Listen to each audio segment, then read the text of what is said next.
पण काही लोक म्हणतात की जेवण करण्याच्या अगोदर पाणी प्या किंवा मध्ये पाणी नका पिऊ जेवणामध्ये, किंवा जेवण झाल्याच्या नंतर पाणी नका पिऊ. तर मग पाणी कधी प्यायचं आपण? आयुर्वेदामध्ये त्याच्याबद्दल काय सांगितलं? आयडियल जर बघितलं ना तर तुम्ही जेवणाच्या अर्धा तास आधी पाणी नाही पिलं पाहिजे आणि जेवणाच्या अर्धा तास नंतर पाणी नाही पिलं पाहिजे.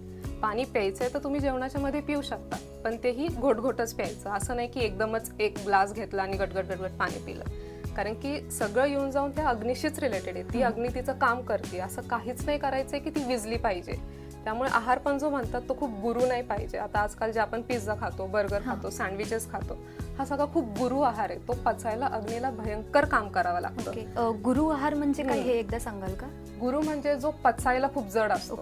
ठीक आहे, आता आपले जे गहू झाले, आपले जे काही घरात आपण आधीपासून खात आलोय, गहू, ज्वार, बाजरा, हे सगळं पचायला हलकं आहे. ज्या फळभाज्या आपण म्हणतो, आता मला तरी, आता मी स्वतः हॉस्टेलला असल्यामुळे मला लास्ट आठवत पण नाही की दोडकाची भाजी कधी खाल्ली, भोपळा कधी खाल्ला, रताळा आपण कधी खाल्लं. म्हणजे खूप गोष्टी ज्या आपण खाल्ल्या पाहिजे आणि त्या खात नाहीये.